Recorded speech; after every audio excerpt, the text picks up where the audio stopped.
भगत रविदास जी गुरु ग्रंथ साहब में इनके बहुत सारे शब्द हैं। 694 नंबर पेज पे ये गुरु ग्रंथ साहब में है। हम जब भक्तों की बात करते हैं तो भगत जो है ना वो सारे बड़े क्रांतिकारी हैं। उनकी स्पिरिट जो है, सोच जो है वो बड़ी क्रांतिकारी सोच है। उसका कारण ये है कि अगर आप कोई चीज बोलो समाज को करने के लिए तो वो समाज के साथ टक्कर लेने वाली बात हो जाती है। जब पहली बार कोई मनुष्य कोई काम करता है, कोई इंसान कोई काम करता है, तो लोग उसको कई तो पागल समझते हैं, कई उसको समझते हैं ये गलत है। तो वो बड़ी स्पिरिट जो है ना वो बड़ी क्रांतिकारी होनी चाहिए, अंदर स्पिरिट बड़ी तगड़ी होनी चाहिए, तभी बंदा समाज से टक्कर ले सकता है। तो भक्तों के जीवन में एक बहुत बड़ी टक्कर है भगवान के नाम के लिए। उन्होंने हमें जो भगवान का रास्ता दिखाया है, भगत रविदास जी, भगत कबीर जी, भगत फरीद जी, भगत पीपा जी, भगत धन्ना जी, इस तरह से बहुत सारे भगत हैं गुरु ग्रंथ साहब में। अब इन सब का अलग अलग इलाका है। पिछले साल मुझे याद आ रहा है कि हमने बात की थी भगत नामदेव जी की। भगत नामदेव जी जो है वो महाराष्ट्र में है। उनका वहां पे बहुत बड़े मंदिर हैं। भगत नामदेव जी, हजूर साहब जाओ ना तो वहां से वो लेके जाते हैं, वहां पे उस मंदिर के भी दर्शन कराते हैं। नामदेव जी का जो शब्द आता है, जो जो नामा हर गुण उचरे, भगत जना को देहुरा फिरे। सो भगत नामदेव जी ने एक बहुत बड़ी क्रांति लाई। हमारा समाज जो है ना बहुत समय से डिफरेंट कैटेगरीज में बांटा हुआ है। आज भी हम लोग डिफरेंट कैटेगरीज में रहते हैं। अमीर बंदा गरीब बंदे से बात करके खुश नहीं होता। आपने बहुत सारे लोगों को देखा होगा, आज भी हमारे यहाँ बहुत सारी डिफरेंट कैटेगरीज हैं, जिनके अंदर बंदा पैदा भी वहीं होता है और वहीं मर जाता है। तो भगत नामदेव जी ने वहां पे एक बहुत बड़ी क्रांति जो लाए, उन्होंने वहां पे उनको मंदिर में नहीं घुसने दिया कि तुम एक नीची जाति के हो। भगत नामदेव जी रोए और वो पता है, वो कहते हैं मेरे को इनसे कुछ लेना ही नहीं, मैं तो उससे बात करूंगा जिसके मंदिर में मैं मिलने आया था। तो आज भी आम मंदिरों का जो दरवाजा पूरब की तरफ होता है, सूरज जहां से चढ़ता है, आम मंदिर का दरवाजा उस तरफ को बनाया जाता है। उस मंदिर का दरवाजा पश्चिम की तरफ है। वो मंदिर घूम गया था, भगवान जी घूम के मंदिर घुमा के अपने भगत को दर्शन दिए थे। तो भगत बनने के लिए बड़ी क्रांति लानी पड़ती है अपने जीवन में। आज का जो हमारा शब्द है ये भगत रविदास जी का ही एक शब्द है, जिसमें भगत रविदास जी क्या कह रहे हैं, जीवन में ना दो चीजें हैं, लेना और देना। हम सब बिलीव करते हैं, बहुत सारे बंदे जब कुछ देते हैं ना तो वो लेने की आस करके देते हैं। लेना और देना एक इंसानी फितरत है। मांगना और बांटना ये भी एक इंसानी फितरत है। पर हर एक इंसान की अपनी अपनी नेचर होती है। मैं ये बात आपके साथ इसलिए करना चाहता हूँ, ये पिछले दिनों में हमने बहुत बहुत बड़े लेवल पे गुरु तेग बहादुर जी का शहीदी गुरुपुरब मनाया। सारे संसार भर में मनाया जाता है। गुरु तेग बहादुर जी अनंतपुर साहब में रहते हैं। अनंतपुर साहब में किला, अगर आप लोगों में से किसी ने फिल्म देखी हो, चार साहिबजादे जो फिल्म आई है, तो अगर आपने नहीं देखी तो जरूर देखो वो फिल्म। उस फिल्म में देखने के बाद आपको पता लगेगा कि अनंतपुर साहब में रहने वाले गुरु गोविंद सिंह जी के दरबार, गुरु तेग बहादुर जी के दरबार में कश्मीर से कुछ लोग आए।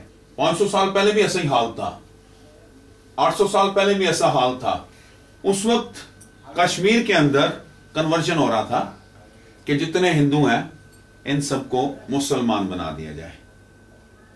उस कन्वर्शन से दुखी होकर कश्मीर के पंडित इकट्ठे होकर उन्होंने फैसला किया, हम कहीं पे जाएंगे जहां पे जाके हम कोशिश करेंगे कि हमारा धर्म बच सके। वो कश्मीरी पंडित सारे सबने बोला कि आप अनंतपुर साहब जाओ, वहां गुरु तेग बहादुर है। गुरु तेग बहादुर जी के पास सारे इकट्ठे होके आए कि हे गुरु तेग बहादुर जी, इस तरह से वहां पे हमारे पास इतना हमारे ऊपर प्रेशर है, हमें बोला जा रहा है कि अगर आपने यहां रहना है तो आपको अपना धर्म परिवर्तित करना पड़ेगा। गुरु तेग बहादुर जी अभी सोच रहे हैं और बालक गोविंद राय जो बाद में गुरु गोविंद सिंह बने, वो क्या कहते हैं, पिताजी ऐसे लगता है कि कुछ करना चाहिए। आपको कुछ करना चाहिए। तो पिता गुरु तेग बहादुर बोलते हैं ऐसा करना पड़ेगा कि किसी ना किसी महापुरुष को अपनी कुर्बानी देनी पड़ेगी, तब हम हिंदुस्तान का ये धर्म बचा पाएंगे। और बालक गोविंद राय जो उस वक्त 9 साल की उम्र के हैं, वो कहते हैं कि पिताजी अगर कुर्बानी देनी पड़ेगी तो आपसे बढ़ के और कौन महापुरुष हो सकता है, कोई जीवन वाला हो सकता है जो कुर्बानी। बच्चा जो है अपने पिता को बात कर रहा है। तब पिता गुरु तेग बहादुर साहब दिल्ली में लाए गए। दिल्ली में वो 5 सिंहों के साथ आए थे और बोल के आए थे कि हो सकता है अब ये आखिरी मुलाकात हो।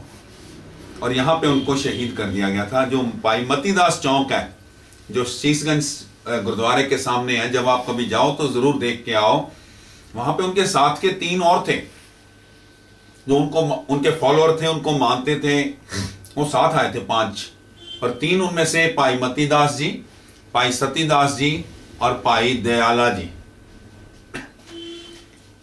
गुरु गोबिंद सिंह जी ने सिंह लिखने की जो हमारी एक मर्यादा शुरू की है, वो सिंह लिखने की मर्यादा गुरु गोबिंद सिंह जी से शुरू हुई है। गुरु तेग बहादुर तक जो है सबके नाम के साथ सिंह नहीं लिखा जाता था। सो भाई मतीदास जी को उस वक्त उन्होंने आरे से काट दिया, भाई सतीदास जी को उन्होंने जीवित जला दिया, और भाई दयाला जी को देग में उबाल दिया, सिर्फ इसलिए कि भाई तुम जो है अपना धर्म परिवर्तन करो। गुरु तेग बहादुर जी को उसके बाद उन्होंने शहीद कर दिया। और गुरु तेग बहादुर एक ऐसे शहीद हैं, दुनिया में हर एक बंदे के मरने के बाद उसका संस्कार किया जाता है एक जगह पे। गुरु तेग बहादुर साहब दुनिया के एकमात्र ऐसे शहीद हैं जिनका संस्कार 2 जगह हुआ है। उनका सिर और उनका धड़ दोनों वखरे कर दिए थे काट के, मूसी मतीदास चौक पे, जहां पे आज गुरुद्वारा शीशगंज साहब है। और जो भाई जैता जी थे वो सिर लेके अनंतपुर साहब चले गए, और शरीर लेके एक और बड़ा प्यार वाला सिंह था, वो जो है लखी शाह बंजारा, वो अपने घर में ले आया। जो रकाबगंज साहब गुरुद्वारा आप देखते हो, वो भाई लखी शाह बंजारा का गांव था, उसका घर था वहां पे। पुराने टाइम में ऐसे 1-1, 2-2 घरों से गांव होते थे। उसने घर में लाके अपने घर को आग लगा दी ताकि कोई देह का मिस यूज ना कर सके, उसको निरादर ना कर सके। वहां पे गुरुद्वारा रकाबगंज साहब बन गया, और वहां पे अनंतपुर साहब में शीशगंज साहब बन गया। एक शीशगंज साहब जो दिल्ली में बना, जहां पे शीश कटा था, वो गुरु तेग बहादुर साहब। आप सारे बोलो धन गुरु तेग बहादुर साहेब, धन गुरु तेग बहादुर साहेब, धन गुरु तेग बहादुर साहेब, धन गुरु तेग बहादुर साहेब, धन गुरु तेग बहादुर साहेब, धन गुरु तेग बहादुर साहेब, धन गुरु तेग बहादुर साहेब। गुरु तेग बहादुर साहब ने अपनी लाइफ सेक्रीफाइस कर दी। मैं जहां पे लाना चाहता हूं आपको लेने और देने पे। हम दुनिया में कुछ लेने के लिए आए हैं, कुछ देने के लिए आए हैं। हर बंदे की दोनों फितरत होती हैं। आप किसी को कुछ देते भी हो, आप किसी से कुछ लेते भी हो, है ना। हमारे घर में कोई काम करने आता है, हम उनको पैसे देते हैं। हम किसी के पास काम करने जाते हैं, वो हमें पैसे देते हैं। तो लेना और देना, बांटना और मांगना, ये दोनों संसार की फितरत साथ साथ चलती हैं। कौन सी फितरत आपकी हावी है, उससे आपके जीवन के कर्म बनते हैं। अब लेने और देने में, आप जब चैरिटी का काम करते हो, धर्म का काम करो, आप मंदिर जाते हो ना, सारे मंदिर जाके कुछ चढ़ाते हो, गुरुद्वारे में जाते हो, कभी मंदिर में, गुरुद्वारे में, जहां भी जाते हो, आप 2, 4, 10 रुपए रख के आते हो। कभी कभी ये भी करके आते हो, चलो मंदिर में हम एक पंखा दान कर देंगे, गुरुद्वारे में हम एक बड़ा सारा पत्थर लगवा देंगे। ये सारे काम हम लोग करते हैं चैरिटी के।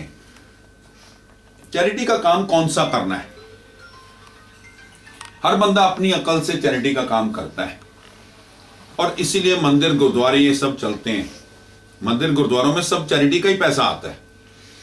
अब हमने वो चैरिटी का काम करना है जिस पैसे से किसी का भला हो सके। छोटा सा एक फर्क है। पुराने टाइम में जब बिल्कुल कुछ नहीं होता था, लोग पूजा करते थे, पाठ करते थे, साथ साथ बैठ के करते थे, है ना। आज हमारे पास बहुत बड़े बड़े मंदिर हैं, बहुत बड़े बड़े गुरुद्वारे हैं, उनमें बहुत बड़े बड़े लंगर चलते हैं। वो बहुत अच्छी बात है।